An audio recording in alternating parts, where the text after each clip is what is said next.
Olá, meus caros, momento da pregação, por isso que vos fala, Bruno G. Vamos dar prosseguimento à série de meditações no livro de Provérbios. Nessa edição, vamos abordar o capítulo 21. E nessa edição também voltaremos ou retornaremos a trazer os apontamentos históricos, já que na última edição não abordamos. E nós começamos por eles, pois a gente vai para a leitura dos provérbios e os respectivos comentários. Primeiro apontamento, serão 3 apontamentos. Administração colonial do Brasil. Pré-colonial. Preservar a posse da terra. Com a descoberta de que era possível chegar às Índias, contornando a África, o comércio de especiarias transformou-se em importante fonte de riquezas para a economia portuguesa. Foi nessa época, na virada do século XV para o século XVI, que ocorreu o chamado descobrimento do Brasil, entre aspas, né? Que o Brasil já tinha sido descoberto pelos povos indígenas, já que tinha outros povos aqui, era justamente esses. Após as primeiras expedições, os enviados da coroa portuguesa perceberam que o Brasil não oferecia condições para lucros fáceis e imediatos. De início, não encontraram aqui jazidas de ouro. É certo que havia no litoral grande quantidade de pau-brasil, madeira utilizada na extração de tinta corante para tecidos, tema que já abordaremos. Porém, o lucro gerado pela exploração dessa madeira seria melhor do que o então vantajoso comércio de produtos africanos e asiáticos. Por essas razões, de 1500 a 1530, o interesse do governo português em relação à colônia americana concentrou-se no envio de algumas expedições destinadas ao reconhecimento da terra e à preservação de sua posse. Só depois desse período teve início o processo efetivo de colonização portuguesa do Brasil. A colonização. De acordo com o Tratado de Tordesilhas, Portugal e Espanha eram os únicos donos das terras da América. Entretanto, outros povos, europeus, franceses, holandeses e ingleses, não aceitavam essa determinação e disputaram a posse das terras americanas. Essas disputas ampliou sobretudo a partir da notícia de que os espanhóis haviam descoberto minas de ouro e prata em áreas que hoje correspondem ao México e ao Peru. O governo português receava perder a posse das terras brasileiras, uma vez que as expedições que enviava não conseguiam deter os contrabandistas que exploravam o pau-brasil do litoral, em especial os franceses, que haviam estabelecido alianças com os índios Tupi-Nambás. Além dessas preocupações com a preservação e defesa do território, outros fatores contribuíram para que o governo português iniciasse a colonização. O comércio de Portugal com o Oriente entrou em declínio devido aos elementos elevadíssimos, né, de custos com o transporte e manutenção de entrepostos, além de concorrência de franceses, ingleses e espanhóis que exploravam a mesma rota comercial. O governo de Portugal procurava alternativas para aumentar os lucros comerciais e a colonização da América começou a ser vista como uma possibilidade de realizar bons negócios. Expedição colonizadora. 5 navios e uma tripulação de mais ou menos 400 pessoas, assim eram compostas. A expedição comandada por Martim Afonso de Souza, que partiu de Lisboa em dezembro de 1530. Seu principal objetivo era iniciar a colonização do Brasil, ou seja, começar a ocupar a ocupação da terra por portugueses, colonos e a exploração econômica dos bens e mercadorias do território. Além de iniciar a colonização, Martim Afonso também tinha como objetivo combater os corsários estrangeiros, procurar ouro e fazer um melhor reconhecimento geográfico do litoral. Em 22 de janeiro de 1532, Martim Afonso fundou a primeira vila do Brasil, São Vicente. Além dessa vila, fundou alguns povoados, como Santo André da Borda do Campo e Santo Amaro. Na região de São Vicente, os primeiros colonos iniciaram o plantio da cana-de-açúcar, Um ano após o plantio das primeiras mudas, instalaram o primeiro engenho de açúcar no Brasil. A colonização do Brasil foi marcada desde o início pela produção do açúcar para o mercado europeu. No princípio do século XVI, com a instalação dos primeiros engenhos e núcleos de povoamento, o comércio do açúcar foi relativamente livre. Para a montagem dos engenhos, a coroa concedeu terras a portugueses e estrangeiros que de algum modo dispusessem de recursos para seu aproveitamento agrícola. Para reunir o dinheiro necessário à instalação dos engenhos, muitos colonos obtiveram financiamentos de negociantes por portugueses e de banqueiros holandeses. Em 1560 e 1570, a economia açucareira expandiu-se para atender ao mercado europeu, percebendo o vigor inicial do negócio do açúcar. O rei de Portugal, Dom Sebastião, estabeleceu regras mais rígidas para a concessão de terras e também decretou em 3 de fevereiro de 1571 que o comércio colonial com o Brasil deveria ser feito exclusivamente em navios portugueses. Com isso, o governo português pretendia implantar um monopólio comercial no negócio do açúcar. O monopólio comercial, chamado na época de exclusivo metropolitano, era o direito da coroa portuguesa metrópole de realizar um comércio exclusivo com a sua colônia Brasil. A metrópole comprava os produtos coloniais pelo preço mais baixo e lhes vendia mercadorias metropolitanas pelo preço mais alto. Assim, o monopólio comercial foi um instrumento de domínio econômico da metrópole sobre a colônia. Capitanias hereditárias. O governo português não tinha recursos econômicos suficientes para investir na colonização brasileira. Decidiu então transferir essa tarefa para iniciativa particular. Assim, em 1534, o rei Dom João III ordenou a divisão do território brasileiro em grandes lotes de terras. 15 capitanias ou donatarias, e as entregou a pessoas com razoáveis condições financeiras para o negócio, os donatários ou capitães. Nomeado pelo rei, o donatário era a autoridade máxima dentro da capitania. Com a morte do donatário, a administração da capitania passava para seus descendentes. Por esse motivo, as capitanias eram chamadas de capitanias hereditárias. Direitos e deveres dos donatários. Entre os principais direitos dos donatários estava o poder de criar vilas e distribuir terras. Marias, a quem desejasse cultivá-las, exercer plena autoridade judicial e administrativa, podendo inclusive autorizar a pena de morte, escravizar os índios considerados inimigos através da guerra, entre aspas, justa, reconhecimento legal da luta e da escravização de indígenas, justificada nos casos de conflitos entre portugueses e índios que se recusasse a obedecer ao rei de Portugal ou não quisesse se converter ao catolicismo, obrigando-os a trabalhar na lavoura. Os donatários também podiam enviar até 30 índios escravizados por ano para Portugal e receber a 20ª parte, 5% dos lucros sobre o comércio do pau-brasil. Em contrapartida, o donatário estava obrigado a assegurar ao rei de Portugal 10% dos lucros sobre todos os produtos da terra, 1/5 dos lucros sobre os metais e pedras preciosas que foram encontrados e o monopólio da exploração do pau-brasil. Nessa divisão de direitos e deveres, percebe-se claramente que o rei de Portugal reservava para si os melhores benefícios que a terra poderia oferecer, quanto às despesas necessárias, a obra colonizadora ficava por conta dos donatários. Problemas com as capitanias. O sistema de capitanias não alcançou o sucesso econômico esperado pelo governo português. Poucas capitanias se destacaram, como Pernambuco, São Vicente, sobretudo a população, demais capitanias não prosperaram em decorrência de várias condições. As terras eram muito extensas, os donatários geralmente não tinham dinheiro suficiente para explorá-las.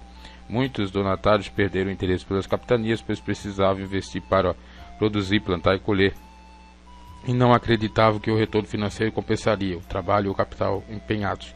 Alguns nem chegaram a tomar posse de sua capitania. Muitos índios do litoral lutaram contra a invasão de suas terras e contra a escravidão que o conquistador queria lhes impor. Existira a colonização, principalmente nas capitanias da Bahia, Ceará e Espírito Santo. Separadas por grandes distâncias e com as precárias condições dos meios de transporte da época, as capitanias viviam isoladas entre si em relação a Portugal. Uma viagem de navio da Bahia a Lisboa levava em média 2 meses. Além disso, nem todas as terras das diversas capitanias eram propícias ao cultivo de cana-de-açúcar, produção que mais interessava os objetivos da coroa e dos comerciantes envolvidos no comércio colonial. Estavam os donatários da exploração do pau-brasil. Nessa atividade, porém, a participação dos donatários era muito reduzida, ficava com pequena parte dos lucros, o que contribuiu para diminuir o interesse pelas capitanias. Apesar dessas dificuldades, o sistema de capitanias lançou as bases da colonização, estimulando a formação dos primeiros núcleos de povoados ou de povoamento, como São Vicente, em 1532, Porto Seguro, em 1535, Ilhéus, 1536, Olinda, 1537, Santos, 1545. Contribuiu também para preservar a posse das terras e ajudou a revelar as possibilidades de exploração econômica da colônia. Governo geral, a busca de centralização administrativa, o isolamento das capitanias hereditárias, o fracasso econômico de várias delas e a dificuldade de comunicação com os portos portugueses levaram a coroa a procurar soluções diferentes para administrar sua colônia na América. Além disso, alguns donatários recusavam-se a cumprir os acordos com os reis de Portugal, pois sentiam-se prejudicados na divisão dos lucros e não contavam com apoio oficial de atividades. Todos por problemas levaram a coroa portuguesa a participar mais diretamente do processo de colonização do Brasil. O primeiro passo foi a implementação do governo geral, que coexistiu com o sistema das capitanias hereditárias até 1759. Somente a partir da completa extinção das capitanias, o território brasileiro passou a ser administrado pelos representantes diretos da coroa portuguesa. Com sede do governo geral, o governo português escolheu a Bahia, resgatada pelo rei de Portugal, do filho de Francisco Pereira Coutinho, o primeiro donatário daquela capitania. Essa escolha foi motivada por interesse administrativo, pois a Bahia localizava-se no ponto central da costa, o que facilitava a comunicação com as demais capitanias. Ali foi erguida a primeira capital do Brasil, Salvador. As obras de construção da cidade foram iniciadas no dia 1º de maio de 1549, de frente para o mar, no terreno elevado para facilitar a defesa militar. As casas construídas tinham em geral paredes de taipa de pilão e telhados de palha, porém os principais edifícios administrativos eram de pedra e de barro, cobertos por telhas. Normas para o governo geral. Embora tenham existido diferentes regimentos, regulamentos para definir o papel dos sucessivos governos ou governadores gerais, quase todos possuíam itens relativos à defesa de terra contra ataques estrangeiros, ao incentivo à busca de metais preciosos, ao apoio à religião católica e à luta contra a resistência indígena. Ainda conforme esses regulamentos, o governador tinha funções militares, comando e defesa militar da colônia, administrativas, relacionamento com os governantes ou governadores das capitanias e controle dos assuntos ligados às finanças judiciárias, direito de nomear funcionários da justiça e alterar penas eclesiásticas, indicação de sacerdotes para as paróquias. Para o desempenho de suas funções, o governador-geral tinha 3 importantes auxiliares: o ouvidor-mor, encarregado dos negócios da justiça, o providor-mor, encarregado dos assuntos da fazenda, e o capitão-mor, encarregado da defesa do litoral. Os governadores gerais e seus funcionários enfrentaram grandes obstáculos na administração. Suas ações eram dificultadas pela distância entre as capitanias, por dificuldades de comunicação e por interesses locais dos proprietários de terras e de escravos. O poder político em muitas vilas e cidades era exercido pelos chamados homens bons, que participavam das câmaras municipais. Os 3 primeiros governadores gerais do Brasil foram Tomé de Souza, que governou de 1549 a 1553, Duarte da Costa, de 1553 a 1558, e Men de Sá, de 1558 a 1572. Junto com Tomé de Souza vieram 6 jesuítas, chefiados pelo padre português Manuel da Nóbrega, 1517 a 1570, com a missão oficial de catequizar os índios, isso é, convertê-los à religião católica.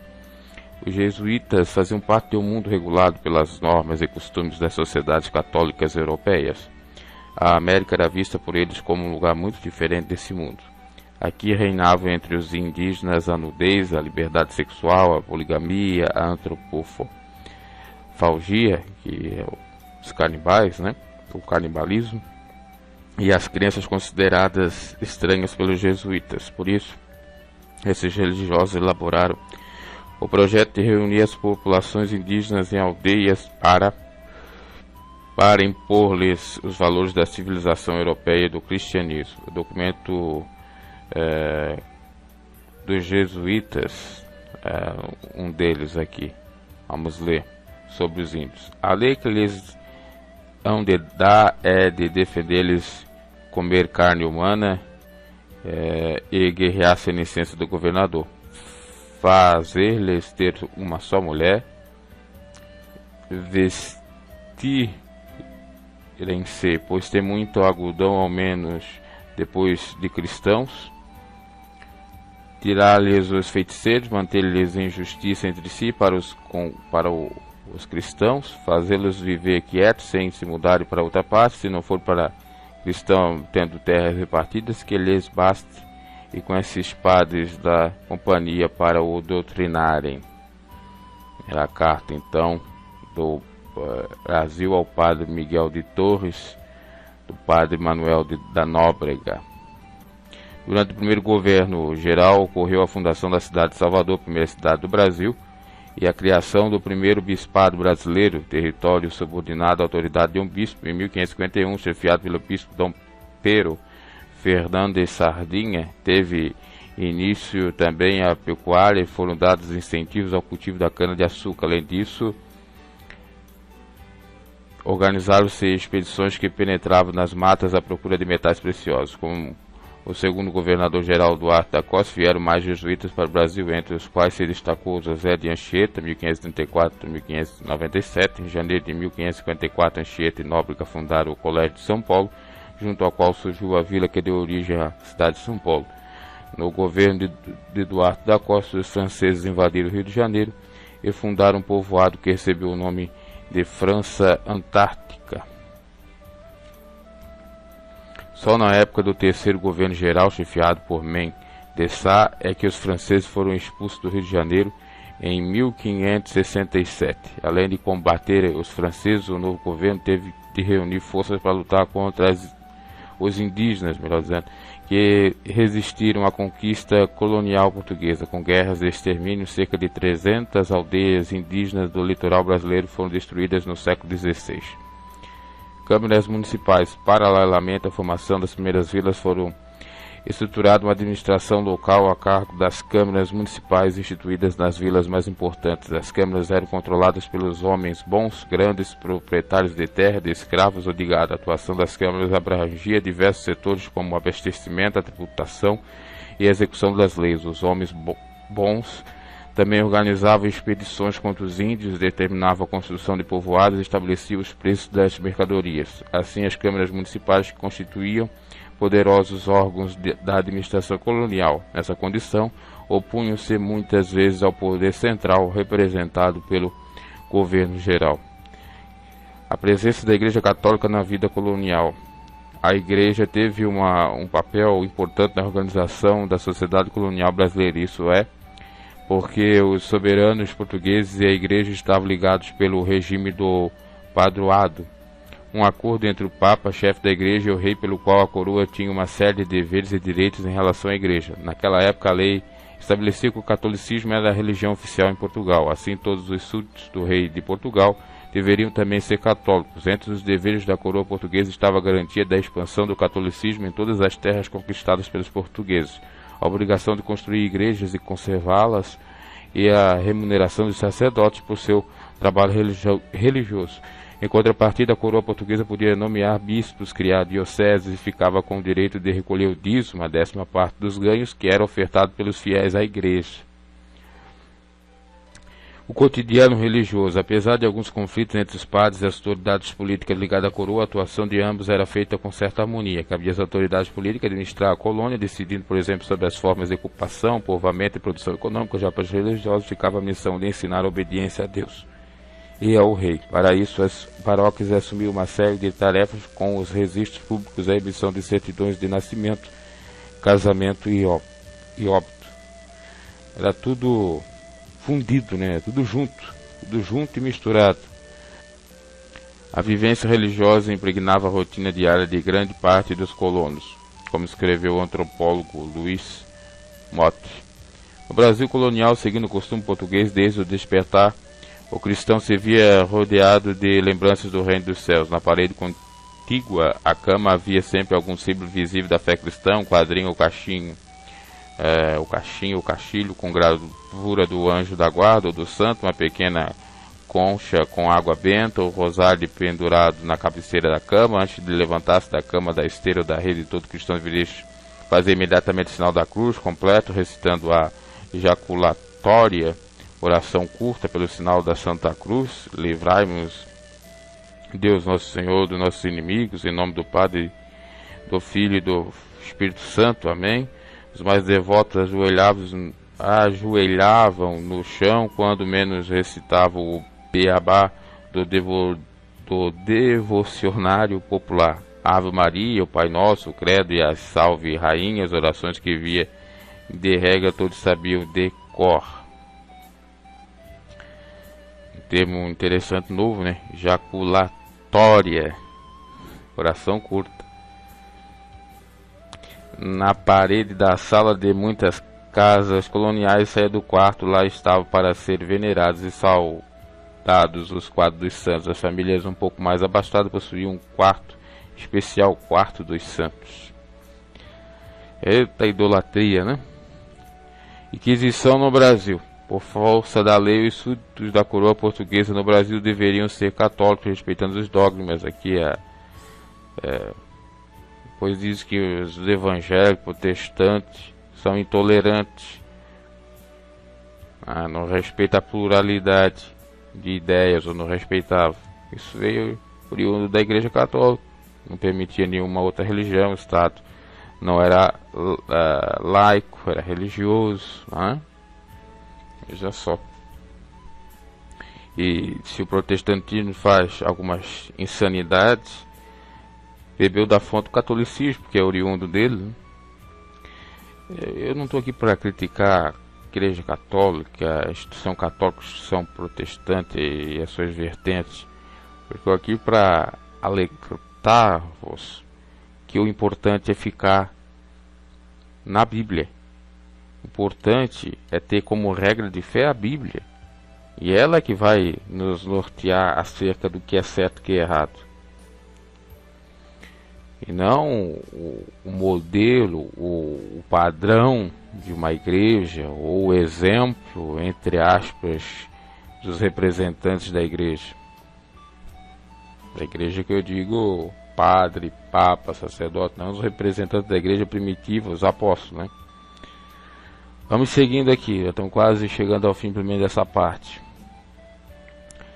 Entretanto, no cotidiano da população colonial havia numerosas práticas religiosas que resistiam ou escapavam ao catolicismo oficial. Essa religiosidade popular nasceu do sincretismo, fusão de crenças e ritos provenientes da tradição ou de tradições culturais indígenas, africanas e europeias. Cantibós, calunduns, candomblé, ubanda, benzimentos, simpatia são exemplos dessas manifestações religiosas que, mesmo sendo condenadas pela igreja, eram praticadas na vida privada por diversos grupos sociais. Para combater os chamados crimes contra as verdades da fé cristã, as autoridades da Igreja Católica e da Coroa enviavam ao Brasil representantes do Tribunal da Inquisição. Já só, existia até a Inquisição no Brasil, em que o sacerdote representante da Inquisição, visitador, abriu o processo contra as pessoas acusados de crimes contra a fé. Muitos acusados foram levados a Portugal para julgamento. As visitações realizadas em Pernambuco, Bahia, Pará e sul do Brasil, a Inquisição perseguiu grandes números de cristãos novos, judeus, obrigados a converter-se ao cristianismo em Portugal. Eles eram acusados de praticar em segredo a religião judaica. A Inquisição também perseguiu muitas pessoas comuns acusadas de feitiçaria, blasfêmia ou práticas sexuais proibidas, prostituição e homossexualidade. A Inquisição visitou o Nordeste em 1591, 1618 e 1627, o sul da colônia em 1605 e 1627 e a região do Pará em 1663. Aliás, 1763 e a 1769, quer dizer, até 1769 ainda tinha a Inquisição no Brasil. Que lamentável, não? Eu quero trazer aqui ainda duas curiosidades com relação a isso tudo que abordemos aí nesse primeiro apontamento. O primeiro ponto é com relação da expressão quinto dos infernos. Eu vou trazer aqui a curiosidade que vem a calhar exatamente com isso que nós falamos aqui. Veja bem, essa expressão se deu exatamente por conta dos tributos elevadíssimos que a coroa portuguesa cobrava dos que trabalhavam com o ouro, né? E a partir de então, muitos passaram a falar que esse quinto era dos infernos.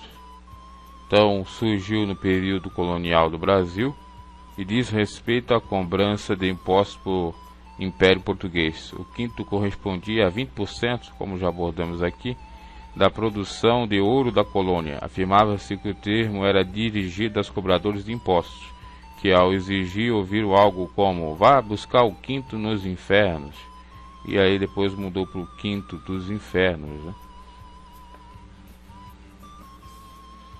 E até esclarecendo um pouco mais essa expressão. Portanto, a sua origem dá-se dos 20% ou a quinta parte do peso do ouro cobrado no século XVIII das cidades mineradoras do Brasil colônia. Para evitar as constantes sonegações, a coroa portuguesa decidiu em 1750 retirar o quinto diretamente nas casas de fundição. A riqueza obtida pelo recolhimento dos impostos era levada para Portugal em navios que ficaram conhecidos como naus dos quintos. Por isso, mandar alguém para os quintos na época significava mandar essa pessoa muitas das vezes banidas para esse lugar tão longínquo e desconhecido que era o Brasil. Também é um plus aí, né? Um adendo, esclarecimento melhor acerca do que vem a ser esse quinto, que era no inferno e não dos infernos, né? Vamos a outra curiosidade. Veja só, a segunda curiosidade é com relação ao protestantismo no Brasil. Surgimento de modo obviamente não oficial, tácito e até marginalizado por conta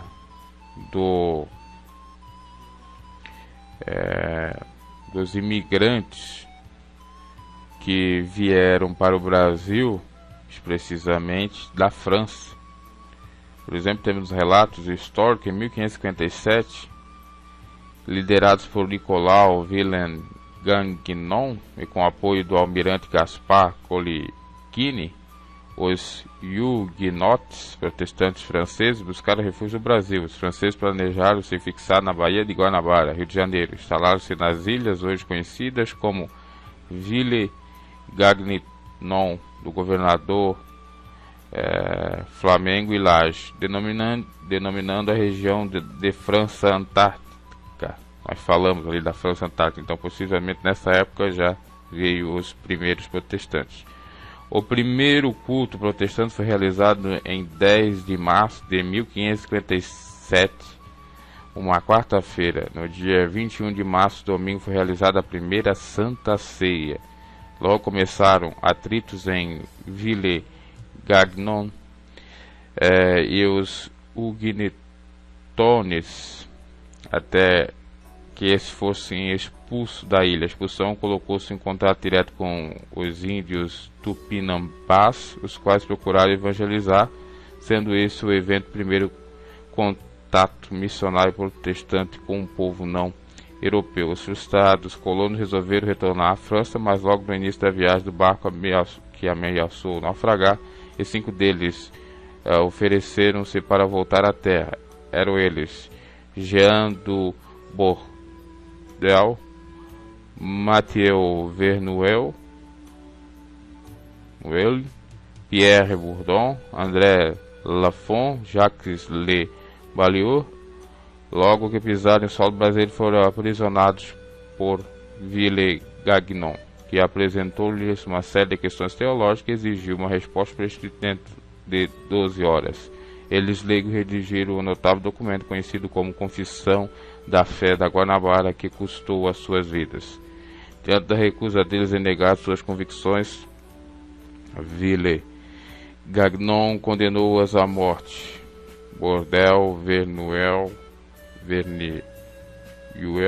e Bourdon foram estrangulados e lançados ao mar. André Lafont, sendo o único alfaiate da colônia, foi poupado sob a condição de não divulgar suas ideias religiosas. É perseguição, né?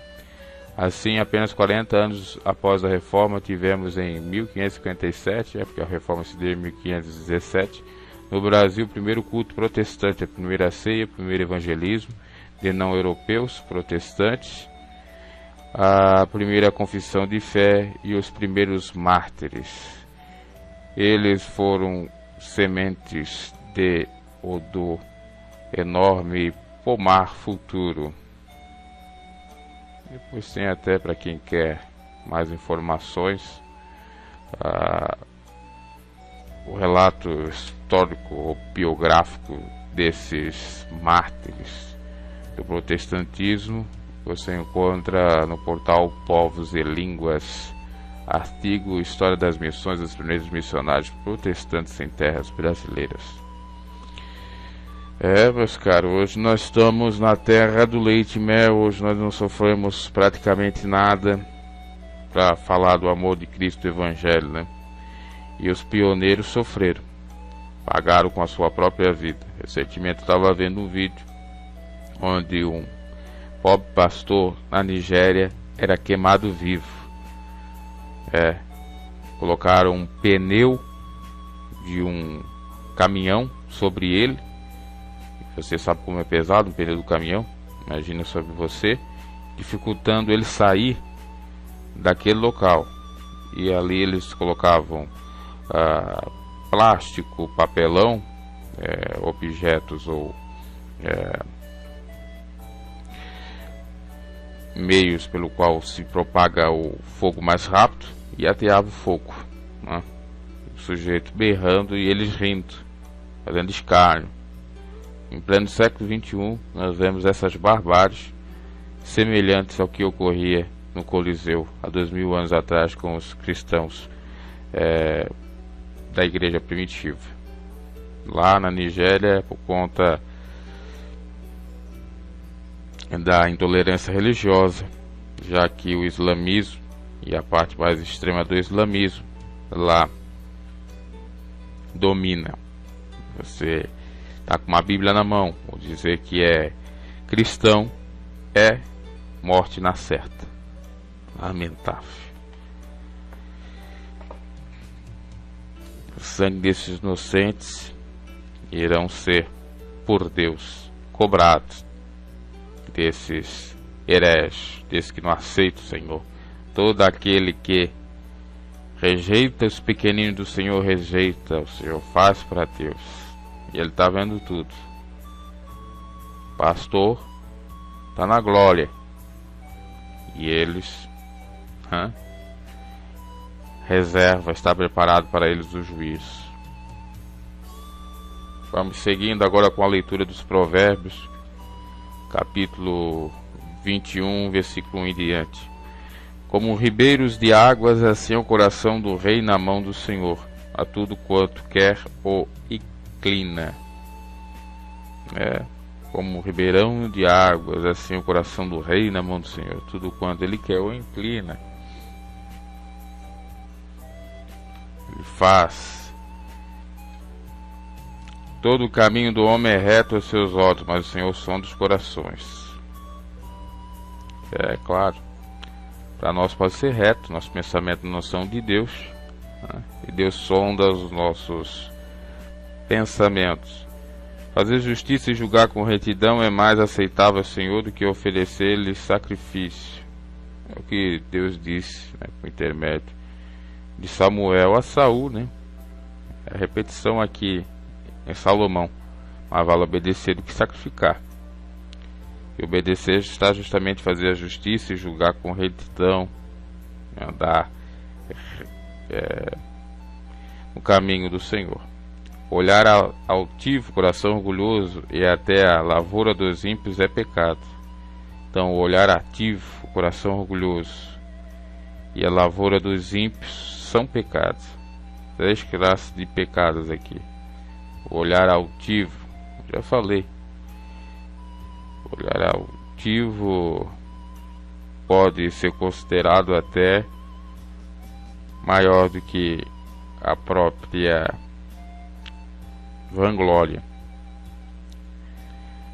mas até pode ser sinônimo aqui, porque eu não estou com a Bíblia direta do original, do hebraico, para saber exatamente, porque aqui tem aquele fenômeno gramatical do paralelismo hebraico, que repete as palavras, que diz a mesma coisa, falando de uma maneira diferente.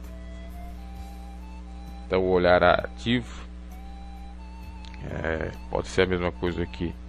Soberba, né? Que presunção. Coração orgulhoso, ele não aceita seus erros, seus pecados. E quem pratica a impiedade, obviamente, que é pecado, né? Os pensamentos do diligente e do cuidadoso tendem à abundância, mas os de todo o apressado somente a pobreza. Então, melhor longanimidade, ser equilibrado, né? Não ir com tanta sede ao pote. Trabalhar por ajuntar tesouro com língua falsa é uma vaidade, e aqueles que a isso são impedidos buscam a morte, são impelidos, não impedidos, são atraídos, seduzidos. Olha só, sujeito que prega o evangelho falso, anátema, espúrio, não genuíno, está encaixado aqui nesse versículo, porque ele está ajuntando tesouros, está ganhando dinheiro, está acumulando riquezas nessa terra, está tendo palácios, castelos, né, entre aspas, prédios, carros, mansões, riqueza, enganando o povo. Trabalhar por ajuntar tesouro com a língua falsa é uma vaidade. E aqueles que é isso vão impedir buscar morte, porque eles já estão mortos espiritualmente falando, apesar de não estarem fisicamente, né? Ainda, né? Então tomemos muito cuidado aí em querer enganar os outros. Isso passa não só pela pregação falsa, como a propaganda falsa, né? Propaganda enganosa. Passa por ensino enganoso, por falsos mestres, por falsos profetas, todo aquele que ganha a vida enganando, com mentiras, com promessas, né, políticas, promessas, com promessas de coisas que, se você for analisar racionalmente, jamais podem ser cumpridas, enfim, com variadas invenções. Isso que é criado aí pela igreja neopentecostal, né? Atos, coisas feitas antibíblicas. Por exemplo, na África, determinado lugar da África, tá? Na Nigéria tem perseguição, mas em outros países do continente africano não se tem tanta. O sujeito diz que estava falando com Deus pelo telefone e Deus respondeu, enganando os incautos, fazendo riqueza da pobreza, tanto intelectual como material, dos africanos, porque eles dão até o que eles não têm, em nome de cura, ou para adquirir cura, para adquirir bênção, prosperidade. Esses vão pagar caro, estão mortos para Deus. Outro dizendo que iria, ou que conseguia ficar em pé, aliás, flutuando bastante tempo, e que era um dom de Deus. Na África também. Então, tomemos muito cuidado com esses tais, né? Com revelamentos, com revelações. Esses caras, essas pessoas, para Deus, já estão mortas, porque estão usando o nome dele em vão. As rapinas dos ímpios virão a destruí-los, porque eles recusam praticar a justiça. As rapinas, os abutres dos ímpios virão destruí-los, né? Não sofrer com a consequência de ser ímpio, que até mesmo aqueles que eles confiam vão lhe trair. O ímpio, o enganador, vai de mal a pior, enganando sendo enganado. O caminho do homem perverso é inteiramente tortuoso, mas a obra do puro é reta. É óbvio.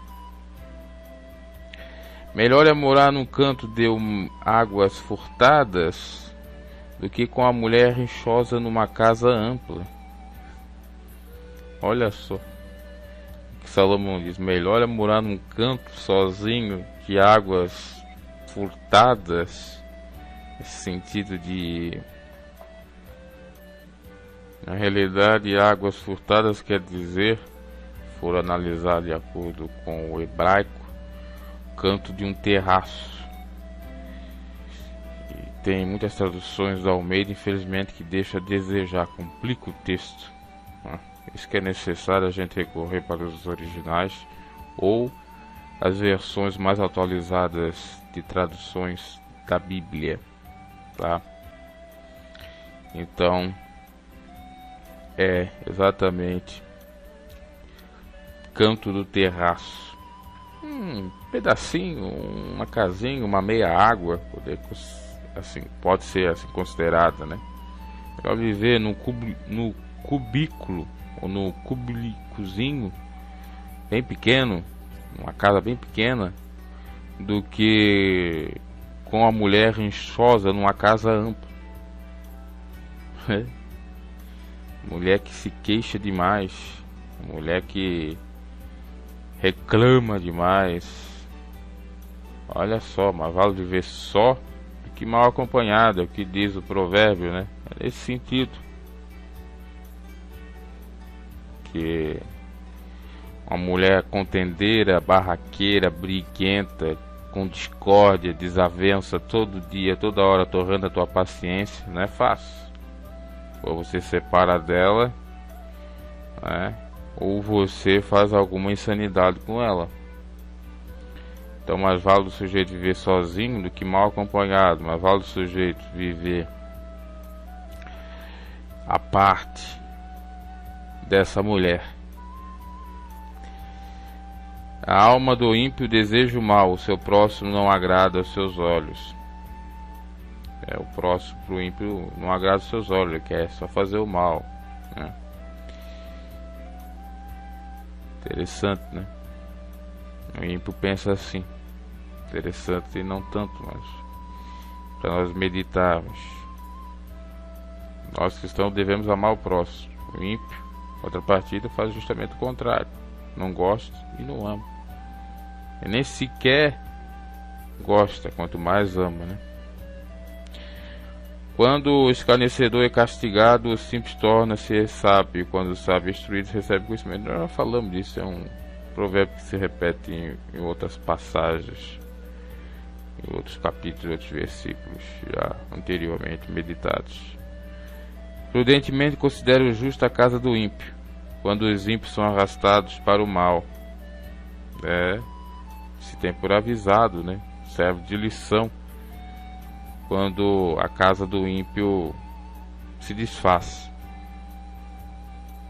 para que o justo não se torne ímpio. O que tapa o seu ouvido ao clamor do povo também clamará e não será ouvido. Olha que versículo interessante. Capítulo 21, versículo 13. Grife. O sujeito que não quer ouvir jamais será ouvido. Essa é a verdade. Ouça para ser ouvido. Respeite para ser respeitado. São as normas da vida. Tá? Isso é básico. Mas nem todos fazem isso. Eles querem te julgar, falar mal de você, mas lhe ouvir jamais. E nós também temos que admitir esse erro. Queremos só falar da vida do outro, mas ouvi-los jamais. Se nós não tamparmos os nossos ouvidos para ouvir o clamor das pessoas, claro aqui que o versículo está falando do pobre, mas vou colocar nas pessoas em geral, nós vamos ter preconceito, nós vamos ter ojeriza, aversão, sentimentos ruins e outras coisas que são maléficas, rechaçadas, destruídas. Então, demos ouvidos ao pobre para ajudá-lo, porque a hora que nós estivermos necessitados, porque isso pode chegar a qualquer um, é a lei da vida, nós estamos sujeitos, propensos a estar lá em cima e estar lá embaixo, nessa gangorra da vida, nesse sobe e desce. Então ouvimos quando nós podemos ajudá-los, ouvir, para que quando nós necessitamos ou viemos necessitar de algum favor, de alguma ajuda, nós sejamos então ouvidos. O presente se dá em segredo. O presente que se dá em segredo abate a ira, e a dádiva no seio uma forte indignação. Então veja bem, o presente que se dá em segredo abate a ira, acaba com a ira. Por exemplo, é um exemplo, né? Pais que têm 2, 3 filhos, e o filho mais velho pede uma coisa, o filho mais novo pede outra, o do meio pede outra. E aí, para não gerar contenda, ciúmes, o que se faz? Dá um segredo, dá um segredo não, dá um presente oculto. Olha, você ganhou isso, não diz pro seu irmão. Eu presenciei isso várias vezes, porque senão, você sabe, ele vai ganhar o dele na hora que eu posso dar, porque tem a questão da finança. O pai não pode dar o presente para os filhos naquele mês, para todos eles. Então dá primeiro para um, depois para o outro, depois para o outro. Mas como eles são crianças, ou até mesmo adultos infantis, eles acabam sentindo ciúme e criando contenda com aquela dádiva dada pelo pai ao filho. Então aqui está dizendo, presente que se dá em segredo abate a ira, porque se fosse dar na frente de todos, eles iam ficar realmente sentidos, ofendidos. Vai gerar muita indignação, né? O homem que... versículo 15, depois nós vamos para o 16, que fala do homem. Praticar a justiça é alegria para o justo, mas espanto para os que praticam iniquidade. É difícil, né? Você fazer isso? Poxa, você deu 50% do seu patrimônio para aquela pessoa, ou você deu esse tudo para aquela pessoa, a sua casa, para que ele merecia? Você não está doido, não? Não. O sujeito faz porque realmente tem o prazer em ajudar o próximo e sabe que nessa vida tudo é baseado no desprendimento, é baseado no desapego. Então pensamos nesse sentido, daquele que tem a sua mente cauterizada, aquele que tem o amor ao dinheiro, é avarento, como Judas, sempre vai criar um porém.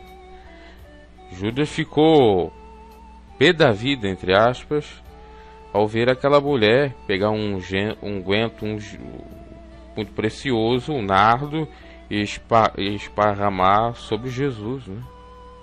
E ele não ficou um pouco angustiado ou assim indignado pelo derramamento do unguento ou pelo desperdício, não, mas era por conta do dinheiro que ela gastou para comprar aquele unguento, porque ele queria colocar no seu bolso, e Jesus sabia disso e o repreendeu. Então, para esses, sempre fazer qualquer caridade, qualquer obra é dificultoso, porque eles querem para si, porque eles são egoístas, materialistas. Mas o justo gosta de fazer isso. Quando eu estava na faculdade, eu escutei um relato que eu fiquei pasmo. Uma pessoa que tinha 2 filhos e, no sentido de ser uma pessoa realmente desprovida, né, de bens materiais e tal, e voltada para o amor, acabou fazendo um gesto maravilhoso, que foi adotar 3 jovens, adolescentes já, não era criança, e dando a mesma condição para os seus filhos biológicos. Quando ele me contou aquilo, eu fiquei pasmo, né? Porque a gente, não é porque ama a iniquidade, a gente fica pasmo porque é um caso sui generis, especial, diferente, é exceção de toda a regra. Quem é o pai que faz isso? E ele não tinha tanta condição assim para fazer tal ato, tal gesto. Não foi só ele, foi outros que fizeram também. Mas ele me chamou a atenção porque foi a pessoa mais próxima. Eu estudava com ele, ele me contou isso. Inclusive pagava para ele, ou ajudava um desses filhos até com pós-graduação, naquilo que ele podia, obviamente. Aí eu faço uma comparação com esse sujeito, com meu pai, que nunca foi pai, sendo eu um filho biológico, nunca me deu sequer carinho, quanto mais algum bem, quanto mais alguma ajuda, subsídio. E eu fico pensando quantas pessoas passam o que eu passei, têm essa experiência dolorosa, ou até maior, mas graças a Deus, em contrapartida, nós temos outros exemplos que servem para quando nós formos pais, assim suceder. Claro, tem que ser sabedoria, tem que ver se é viável, se tem condições, se alguém vai lhe ajudar, como no caso desse senhor, ou desse homem já de uma certa idade, para arcar com as despesas que se tem. É claro que ele teve apoio do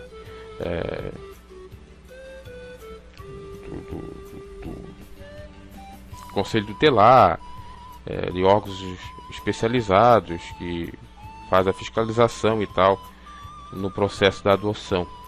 Mas é um fato bem interessante e que deve servir de lição para muitos.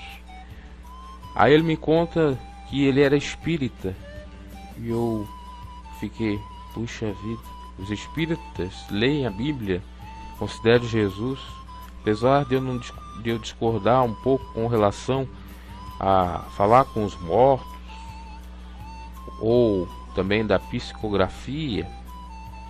No entanto, até considero algumas coisas da psicografia, né, quando o sujeito realmente ele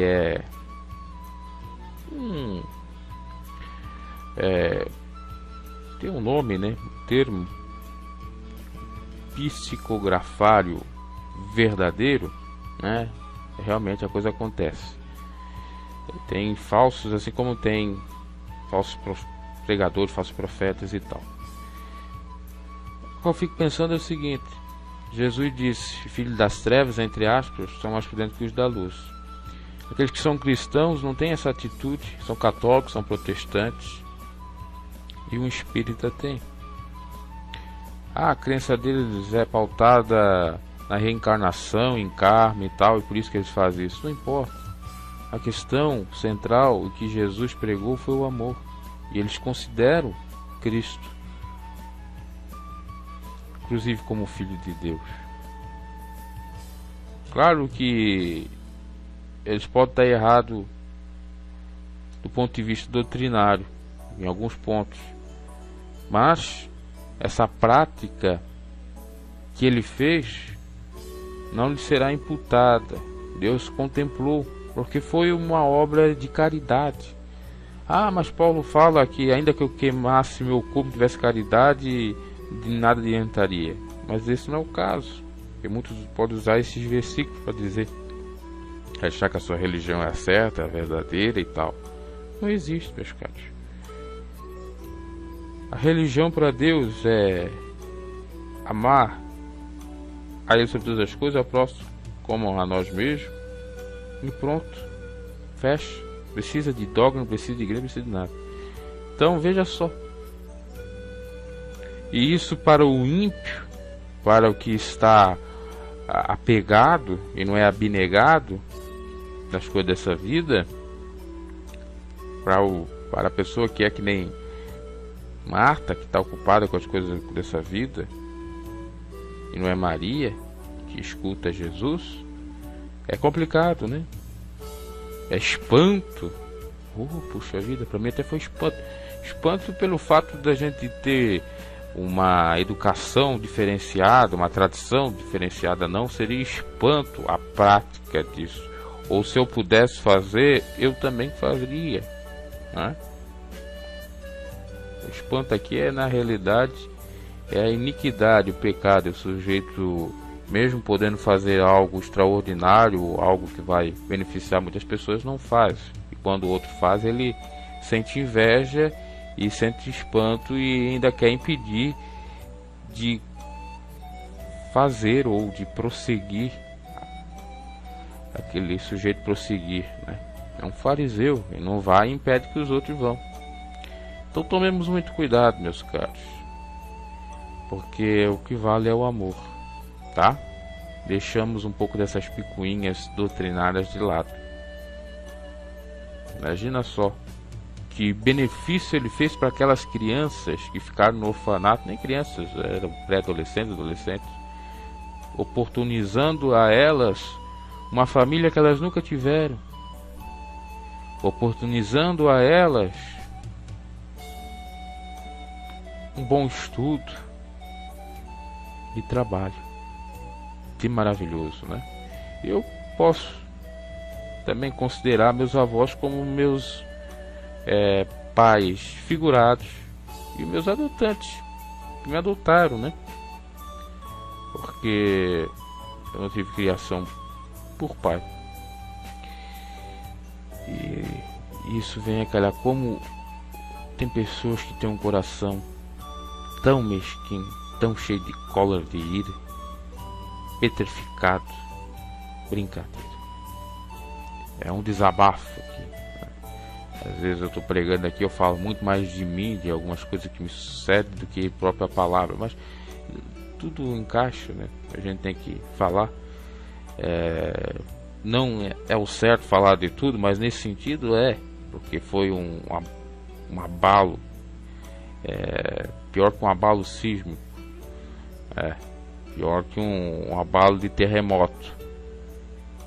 O que me ocorreu já desde da mais tenra idade foi exatamente o abandono paterno, a omissão. Ainda se fosse omissão, abandono mesmo. afetivamente. E aí você vai procurar, inclusive, reparações na justiça, você não ganha. Por quê?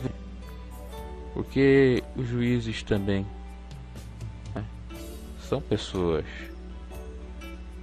do mesmo naipe. O mundo já não maligno, meus caros. Por se multiplicar a iniquidade, o amor de muitos se esfriaria. O certo hoje é a inversão de valor, o certo hoje é prostituição, adultério, promiscuidade, fazer filhos e não dar bola para eles, né? Fazer filho para não ter canto, não tem amor, não tem nada. Isso desde o princípio do mundo não é a vontade de Deus. Eu não estou falando aqui de você se apegar ao pai ou à mãe ou vice-versa. Estou falando de coisas básicas, de o pai fornecer coisas básicas e também nem de finanças. Ah, mas você falou do juiz com relação à indenização? Sim, porque às vezes você precisa, e se você tem alguém que tem condições para lhe ajudar, né, pleitear. E na realidade isso é mais uma maneira de fazer com que o sujeito reflita e não repita, porque essa é a lei. Fazer o sujeito ter consciência por meio de penas, pesando no bolso para ver se ele se conscientiza, para ver se ele seja um sujeito melhor, porque a coisa funciona à base do porrete, melhor dizendo. Até eu escutava a Nani Pipo falando, Nani Pipo estava transexual e tal, não importa, mas a fala que ela falou é interessante, que o mundo tem que ser realmente a base de socos e pontapés, a base do porrete. As pessoas assim funcionam, e é de fato, tem um sacudão, tremidão. Claro que não podemos levar isso ao extremo, né? Mas realmente é necessário, e quem faz isso é a lei, é a justiça. Mas quando a justiça é injustiça, quando a justiça não é justiça, quando os operadores da justiça são iníquos, quando os operadores da justiça são parciais, não se faz justiça, é trapo da imundície. E por isso que tem aí muitos filhos no mundo das drogas, do crime, mortos ou matando o pai, fazendo muitas de atrocidades, sendo parricidas, maticidas, por conta de uma coisa tão simples, que tem 4 letras: amor. Amor. E isso para os ímpios é uma afronta, é uma iniquidade, causa espanto, ficam atônitos, ficam estarrecidos com quem pratica o genuíno amor. Mas como ele é ingênuo, acreditar que os outros estão gostando dele. Será que ele não vê que os outros só estão atrás dele porque ele tem? Ou a esposa? Mas para toda regra existe uma exceção, não é bem assim, meus caros. Se a gente for pensar só nesse sentido, nada tem mais sentido. Se não pensarmos positivo, se não lutarmos para a coisa boa, para a positividade, nós nunca vamos avançar e nunca vamos ter um mundo melhor, que parte de nós mesmos, das nossas mudanças, da mudança dos nossos hábitos, do modo de proceder, de agir, de falar, de pensar. Tem pessoas que, por mais que os outros pensem que ela está por conta de interesse, mas não é. O interesse dela não é espúrio, não é inverdadeiro, né? Não é material, mas sim um interesse bom, um interesse verdadeiro, que ela sabe. E a gente sabe quem está conosco na bonança e na tempestade, né? Às vezes o outro enxergue ela, ou a pessoa, ou o grupo, com determinado cara na bonança, aí tem esse preconceito, dizendo, olha, só está com ele porque, né? Mas não é verdade, porque ela já esteve, eles já estiveram no temporal, agora estão desfrutando da coisa boa. Então, nesse versículo tem muitas coisas interessantes para nós meditarmos. Vamos seguindo. Vamos até o 20, depois a gente já passa para o segundo apontamento. São 31 versículos. O homem que anda desviado do caminho do entendimento, na congregação dos mortos repousará.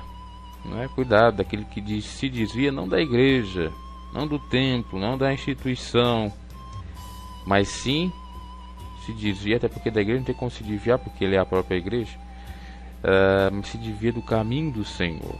Aí ele passa de ser a igreja de Deus para a igreja dele próprio, do eu ou do diabo. Então muito cuidado, porque ele não vai repousar na congregação dos vivos, mas sim dos mortos.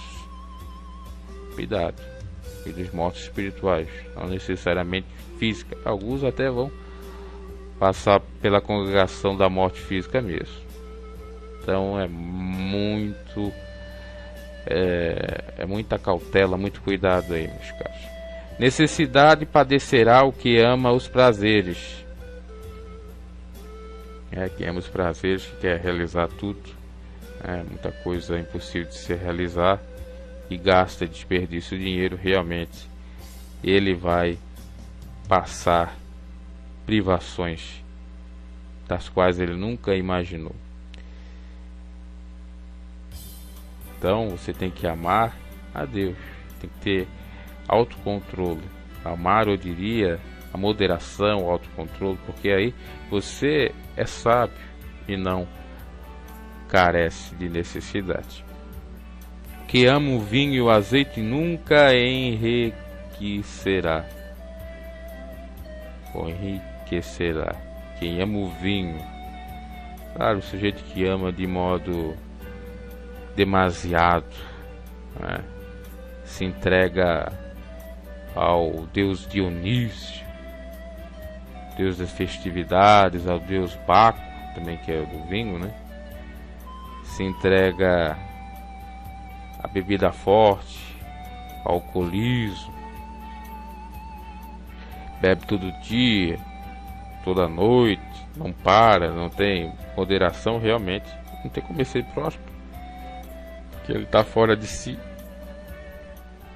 E o azeite aqui, com certeza, com relação, então quer dizer, ou figurar entre as coisas necessárias para o holocausto ao Deus dos céus, que é necessário aquele azeite. Você também a unção, demais, E aí nós temos a representação do azeite da unção, que Pedro fala que nós somos reis e sacerdotes, e o sujeito se gabar por ser rei ou ser sacerdote, amar no sentido de não se abdicar do ego, da vaidade, dos prazeres carnais, a soberba, o vinho representando o alcoolismo, representando a contenda, e o azeite representando a extrema-unção, entre aspas, que essa extrema-unção é exatamente a soberba por ser ungido, ou ter algum cargo, ter algum poder. Representa poder também, tá? Vamos tomar muito cuidado.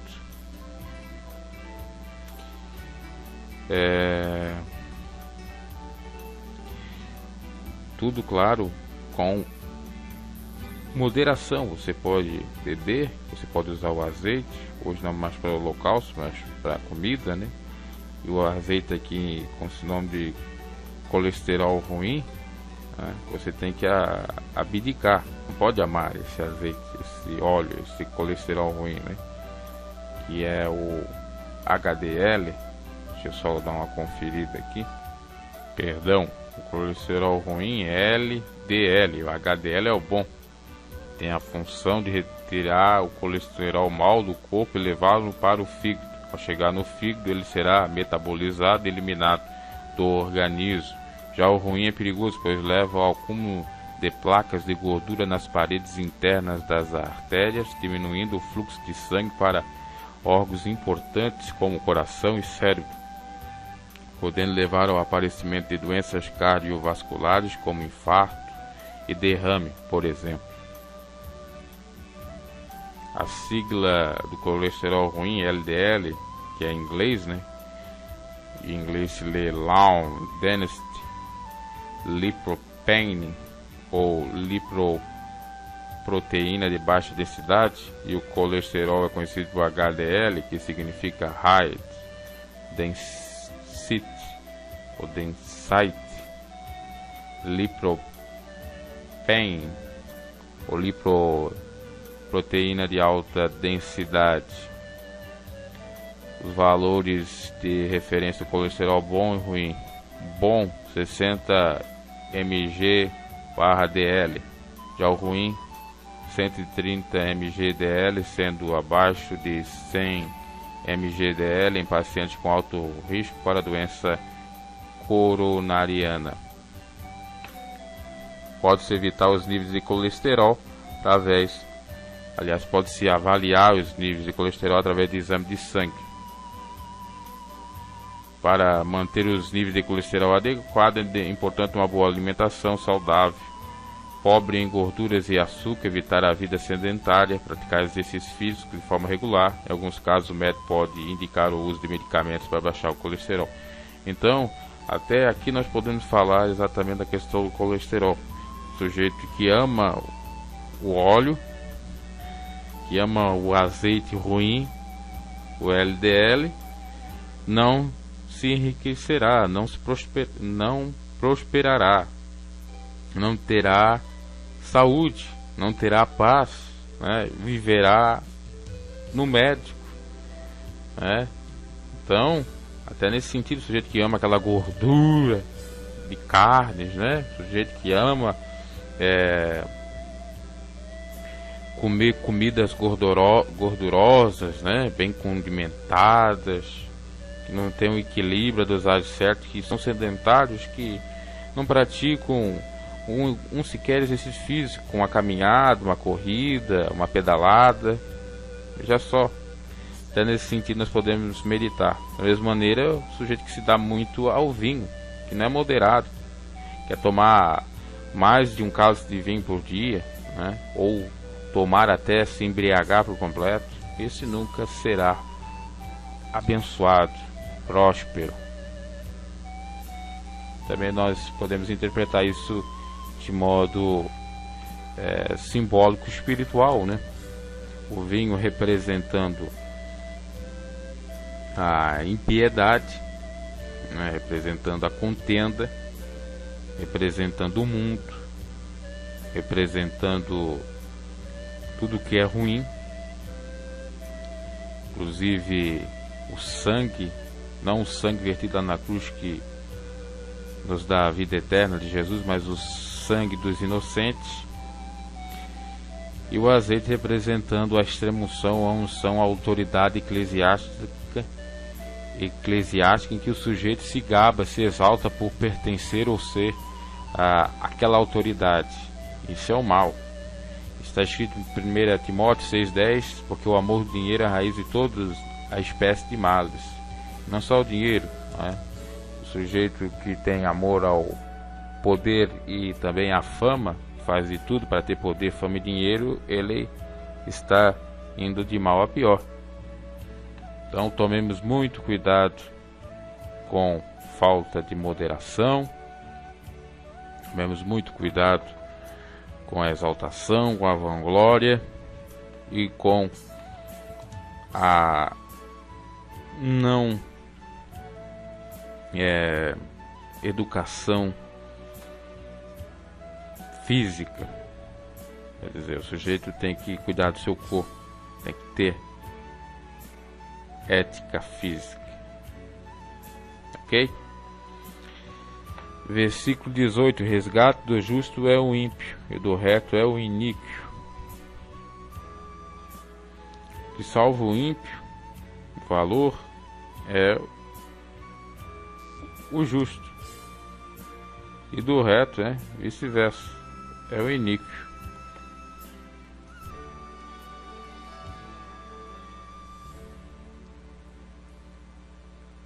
Aliás, vice-versa não, perdão. Do justo é o ímpio, do reto é o iníquo. É a mesma coisa. Vamos ao 19. Melhor é morar numa terra deserta do que com uma mulher ranchosa e iracunda. Já falamos disso, né? No versículo 9 fala isso. Mulher iracunda, ranchosa, uma Madame Satã, mulher mandona, quer fazer a gente capacho, mandar na gente. Os outros taxando e humilhando, dizendo que somos pau-mandados. Esse tipo de mulher é bom evitar, né? Inclusive para ser nossa cônjuge, é bom evitar para amizade, quanto mais para cônjuge, né? Tesouro desejado e azeite há na casa do sábio, mas o homem insensato o devora, né? Ele não sabe guardar, ele não sabe. É uma pessoa que pensa, ou que pensa no amanhã. Não pensar no amanhã com presunção, ou pensar no amanhã com ganância, né? Mas sim ser cauteloso, guardar algumas finanças, porque isso é de Deus. Nós temos que pensar no futuro. Então, o tesouro desejável e azeite há na casa do sábio, porque ele guarda, porque ele é um sujeito que faz poupança, que poupa, que economiza. Não é um pródigo, um dilapidador, um que se esbalda com o seu dinheiro, ou em prazeres com o seu dinheiro, né? Que torra tudo, não. Então o tesouro sempre tem, azeite também tem. Mas o homem sensato devora tudo, desperdiça tudo. Acho que nem um filho pródigo, até mais, né? Então, a recomendação de Salomão é para nós sermos o quê? Pessoas que façam poupança, que economizem. Ok? Vamos agora ao segundo apontamento histórico. Vamos aos apontamentos históricos, falando do descobrimento, entre aspas, do Brasil, né? Já já nós voltaremos com a meditação dos versículos do livro de Provérbios, capítulo 21. Paramos no 20, né? Vamos lá. Pau-Brasil, primeira atividade econômica. A primeira riqueza explorada pelos europeus em terras brasileiras foi o pau-brasil, que, de acordo com o nome científico, é Caesalpinia echinata, árvore então abundante no litoral brasileiro desde Pernambuco até Angra dos Reis. A árvore recebeu esse nome porque o interior do seu tronco tinha cor de brasa. Os índios a chamavam de Ibirapitanga, que significa madeira, Ibira vermelha, pitã, então madeira vermelha. A maneira do pau-brasil extraída, da madeira do pau-brasil extraía-se uma substância corante utilizada para atingir tecidos, daí o interesse dos portugueses em comercializá-la. Antes da conquista da América, indústrias europeias de tintas compravam pau-brasil do Oriente. Após a conquista do Brasil, tornava-se mais lucrativo extraí-lo daqui. O rei de Portugal não demorou a declarar a exploração do pau-brasil monopólio da coroa portuguesa. Oficialmente, ninguém poderia retirá-lo das matas brasileiras sem prévia permissão da coroa e pagamento do tributo correspondente. Dado interessante que os comerciantes na época do pau-brasil eram chamados de brasileiros. Então é daí que surge o termo, né? Brasileiros. Claro que o nome vai ser Brasil, né? E portanto, obviamente, que somos brasileiros, pertencentes à nação. do Brasil. Vamos seguindo aqui. Entretanto, a madeira foi muito contrabandeada por outros povos europeus como os franceses. A primeira concessão de Portugal para explorar o pau-brasil foi dada ao comerciante Fernão de Noronha, que em 1502 se associara a comerciantes judeus. Os navios de Fernão de Noronha foram os primeiros a chegar à ilha que mais tarde recebeu seu nome, a ilha de Fernando de Noronha. A extração do pau-brasil dependia do trabalho dos índios. Eram eles que derrubavam as árvores, que alcançavam 1 metro de diâmetro na base do tronco e 10 a 15 metros de altura. Depois cortavam-nas em pequenas toras e por fim transportavam-nas ao local de embarque dos navios. A derrubada de árvores de pau-brasil era entre os índios tupinambás uma atividade masculina. No início, o trabalho dos índios era conseguido de forma amigável através do escambo, da troca-troca. Ou seja, eles recebiam uma série de objetos, como pedaços de tecidos, anzóis, espelhos, e às vezes facas e canivetes, e em troca derrubavam as árvores com os os machados fornecidos pelos europeus. Perdoe aí as gafes, No entanto, o relacionamento entre os comerciantes portugueses e os diversos povos indígenas em pouco tempo se tornou conflituoso, pois os índios recusavam-se ao trabalho forçoso. Os colonos, por sua vez, não hesitavam em usar violência e impor a escravidão. A escravidão indígena foi se estabelecendo durante o século XVI e continuou a predominar em algumas regiões, São Paulo, Pará e Maranhão, nos séculos XVII e XVIII, em atividades econômicas como agricultura, trigo, açúcar, extração de drogas do sertão, temperos, remédios e transportes de mercadorias. A destruição do meio ambiente começou cedo no Brasil. Logo nos primeiros anos de colonização, o desmatamento teve início com a extração do pau-brasil, continuou com o plantio da cana-de-açúcar, que dominou grandes áreas próximas ao litoral. Pelo seu caráter predatório, destruidor, a extração de pau-brasil era uma atividade nômade. Deslocava-se pelas matas litorâneas à medida que a madeira ia se esgotando. Por isso, essa atividade não deu origem a núcleos significativos de povoamento. Foram construídas apenas algumas feitorias, fortificações de caráter econômico e militar, em alguns pontos da costa onde a madeira era mais abundante. Essas feitorias serviram para o armazenamento do pau-brasil e também para proteger a mercadoria dos ataques de corsários, osários franceses e de algumas tribos hostis. Como resultado da intensa extração, não demorou para que o pau-brasil em poucas décadas começasse a se esgotar. Estima-se que em 1.200 toneladas o total era 1.200 toneladas total extraído no período colonial. Hoje o pau-brasil é considerado uma espécie de madeira em extinção. A destruição do pau-brasil marca o início do desmatamento indiscriminado das florestas brasileiras. O mesmo destino tiveram muitas árvores frutíferas, derrubadas sem nenhuma preocupação com o replantio. Para a historiadora Laíma Megravis, essas atitudes em relação à natureza baseavam-se até certo ponto na crença da abundância fácil sem trabalho e infindável. A ilusão da existência permanente de novas áreas virgens para ocupação econômica criou atitudes e visões do mundo e táticas de exploração econômica em que tudo era tirado, destruído, abandonado à própria sorte sem reposição alguma. Hoje em dia percebemos que, apesar de imensos os recursos florestais brasileiros, não eram inesgotáveis. Prova disso foi a destruição da Mata Atlântica, a exuberante floresta que se estendia por quase todo o litoral, ocupando uma faixa de 1 milhão de quilômetros quadrados, o que equivale a cerca de 12% da área atual do país. Essa mata começou a ser derrubada com a coleta do pau-brasil. Depois vieram 5 séculos de queimada. A cana, o pasto, o café, tudo foi plantado nas cinzas da Mata Atlântica. Dela saiu a lenha para os fornos dos engenhos de açúcar, locomotivas termoelétricas e siderúrgicas.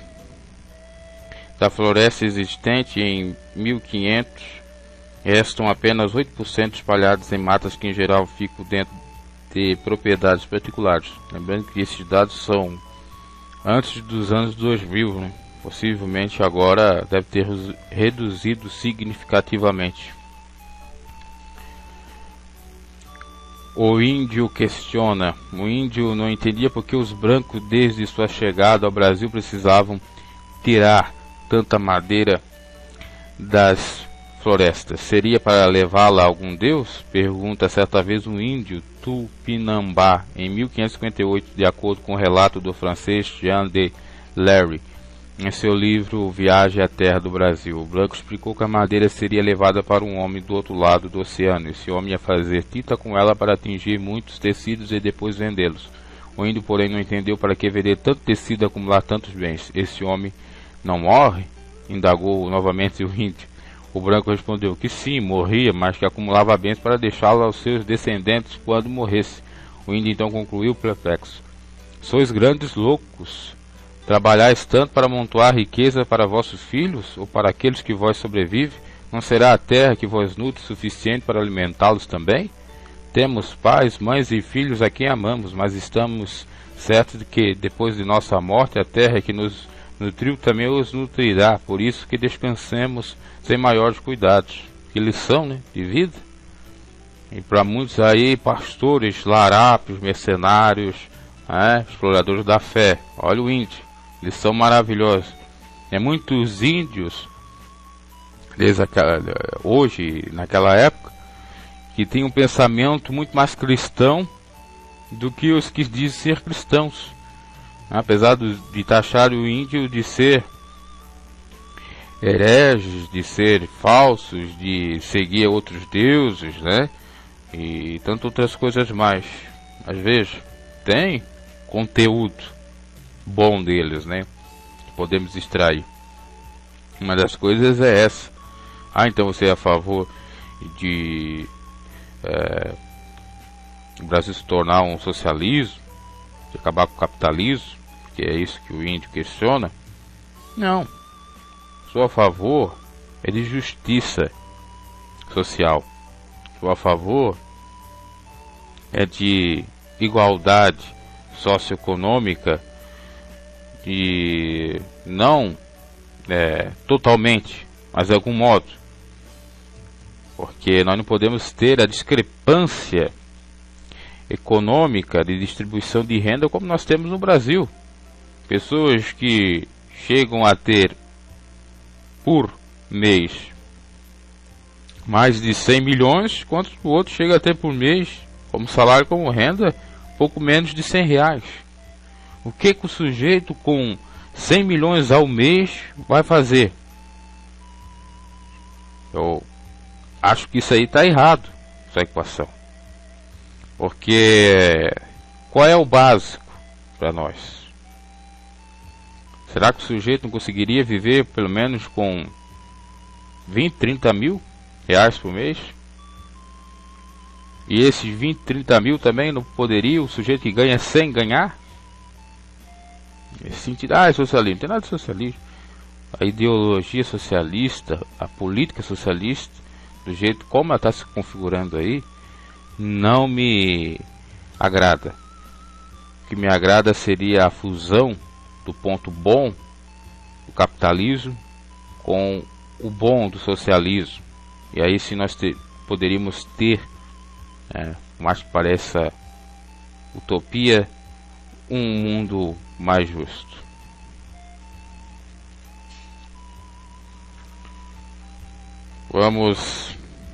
Vou ver se eu consigo colocar esse outro apontamento. Dá para colocar o terceiro apontamento e depois a gente vai para a meditação então dos últimos versículos do livro de Provérbios. Vamos lá. Agora nós vamos abordar a seguinte temática: açúcar, escravos e mercado interno na era do descobrimento do Brasil. Tá? Vamos lá. Para garantir a posse da terra, afastando ameaças estrangeiras, o governo português decidiu colonizar o território do Brasil, desenvolvendo uma atividade econômica que compensasse o empreendimento. A solução encontrada foi implantar a produção agrícola açucareira em certos trechos do litoral brasileiro, uma vez que o açúcar era um produto amplamente consumido na Europa. Por meio da cultura da cana, seria possível organizar o cultivo permanente do solo, iniciando o povoamento sistemático da colônia. A produção açucareira acabou superando em importância a atividade extrativa do pau-brasil.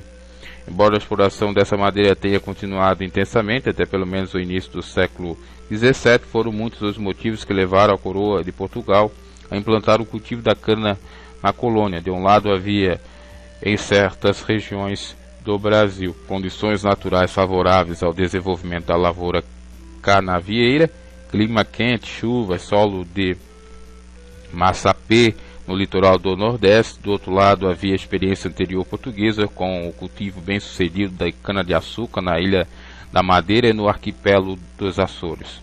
No negócio do açúcar, enquanto os portugueses exerceram o domínio da produção, os holandeses controlaram a distribuição comercial, transporte, refino e venda no mercado europeu. Como comercializar, o negócio do açúcar foi mais lucrativo para os holandeses do que para os portugueses. Engenho, a unidade produtora.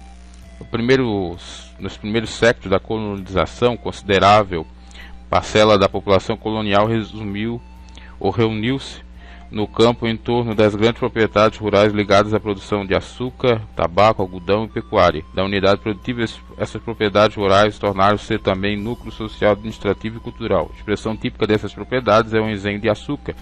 Os proprietários dos engenhos ficavam conhecidos como os senhores de engenho. Eram geralmente pessoas cuja autoridade ultrapassava os limites do engenho, estendendo-se às vilas e povoados vizinhos. O açúcar é a principal coisa que com todo esse Brasil se enobrece e faz rico. Os capitães morais, cada um na capitania da sua jurisdição, repartem as terras com os moradores, dando a cada um deles uma extensão segundo suas forças e possibilidades. As pessoas a quem se dão semelhantes terras, tendo cabedal, cabedal quer dizer riqueza ou dinheiro, para fabricar nela engenhos de fazer açúcar ou fabricam. No Brasil, em 3 capitanias que são a de Pernambuco, a Itamaracá e da Paraíba, sem a ajuda da nação estrangeira nem de uma outra parte, lavraram e tiraram os portugueses das entranhas dela, a custa do seu trabalho, tanto o açúcar que bastava para carregar todos os anos 130 ou 140 naus. Sua Majestade não gasta de sua fazenda dinheiro do governo português para a fabricação e sustentação de tudo isso. Um só vintém. A carga de açúcar que se leva ao reino paga os direitos devidos à Sua Majestade. Ambrósio Fernandes Brandão, Diálogos das Grandezas do Brasil.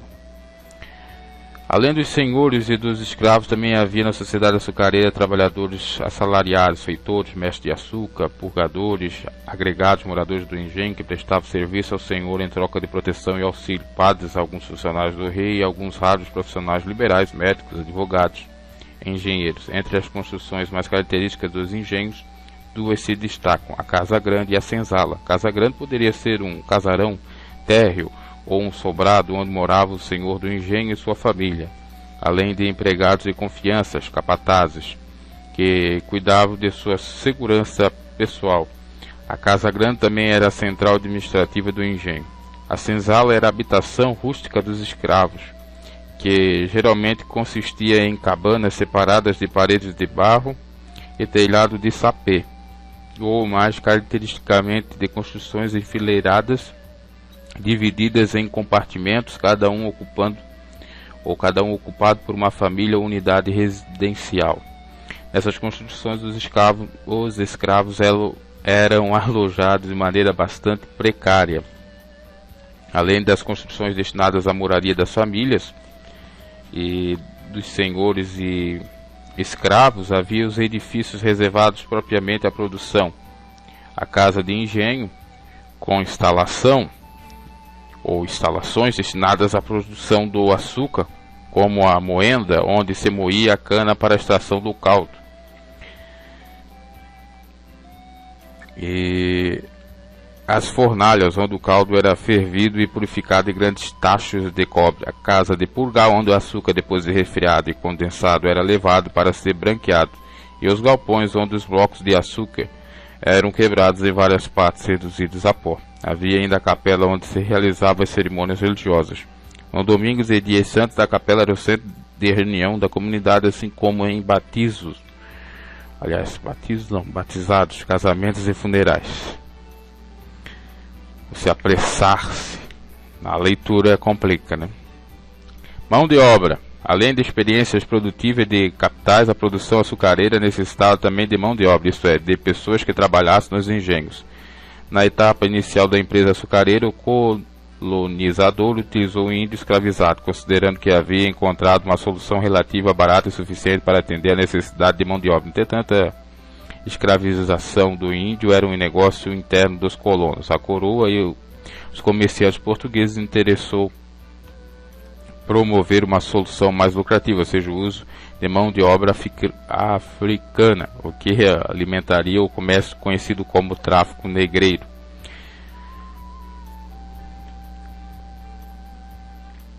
Diversas razões já foram apontadas pelos historiadores para explicar a transição para a escravidão africana e a predominância dessa relação à escravidão indígena, algumas até com certo caráter preconceituoso. O homem indígena era inadaptado ao trabalho na lavoura, pois esse trabalho era incumbência e responsabilidade das mulheres indígenas. Havia uma barreira cultural difícil de ser vencida pelo colonizador. O contrato intensivo entre branco e índios nas aldeias e nos engenhos levou à transmissão de várias doenças europeias, epidêmicas, varíolas, gripes, etc. Diante de tais, ou das quais os índios não tinham resistência. As epidemias matavam milhões de índios e isso fez com que muitos senhores de engenho considerassem arriscado investir tempo e capital no treinamento do trabalho indígena. Muitos negros provinham de culturas familiarizadas com o trabalho do ferro e do gado, atividades úteis na empresa açucareira, como escreveu o historiador Stuart. Os africanos, sem dúvida, não eram mais predispostos ao cativeiro do que os índios, portugueses, ingleses ou qualquer outro povo arrancado de sua terra natal e submetido à vontade alheia, mas as semelhanças de sua herança cultural com tradições europeias valorizaram-nos aos olhos dos europeus. Vários setores da igreja e da coroa se opuseram à escravidão dos índios ou indígenas,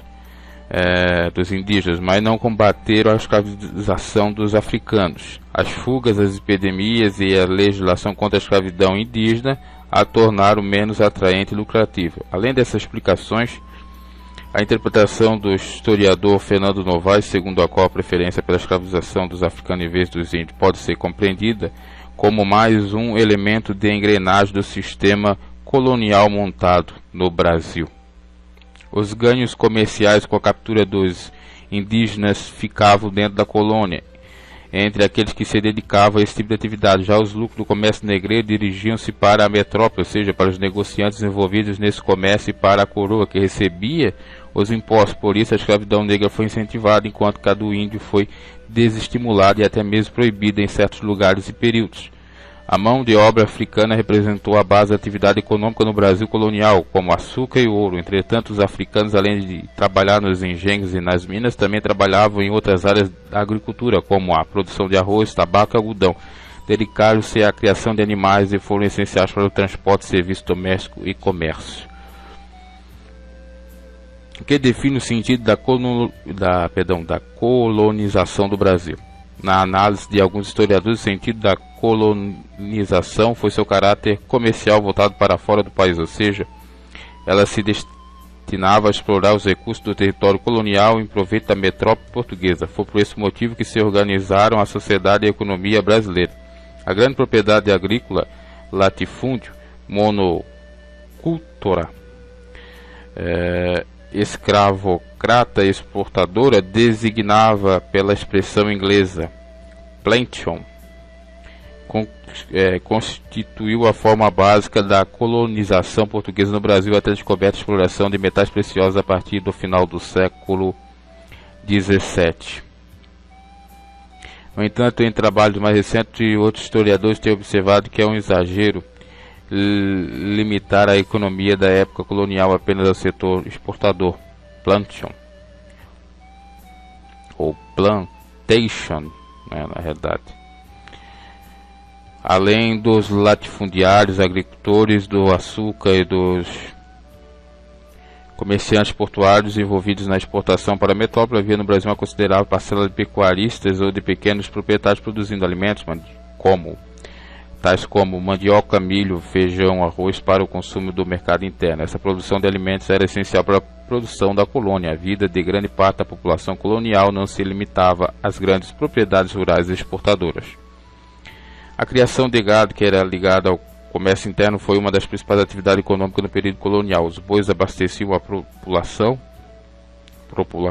a população com carne e couro, e também eram utilizados como força motriz e meio de transporte.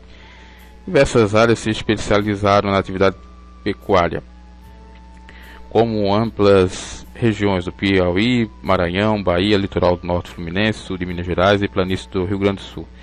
É certo, portanto, que a economia do Brasil colonial não se reduzia a plantation, escravos, açúcar, tabaco, ouro e diamantes. Na próxima edição nós continuamos trazendo mais alguns apontamentos históricos. Vamos agora aos versículos que faltam a ser meditados do capítulo 21 de Provérbios. Versículo 21. Em que segue a justiça e a bondade achará a vida, a justiça e a honra. É verdade. A cidade dos fortes sobe o sábio e derruba a força em quem confiaram. A cidade dos fortes sobe o sábio e derruba a força daqueles que nela confiaram. O que guarda a sua boca, a sua língua guarda das angústias da sua alma. É óbvio. Quanto ao soberbo e presumido, zombador é o seu nome. Trata com indignação e soberba. São versículos autoexplicativos, né? Isso que eu estou passando adiante. O desejo do preguiçoso o mata, porque as suas mãos recusam-se a trabalhar. Todo dia avidamente cobiça, mas o justo dá e nada retém. O justo dá e nada guarda, né?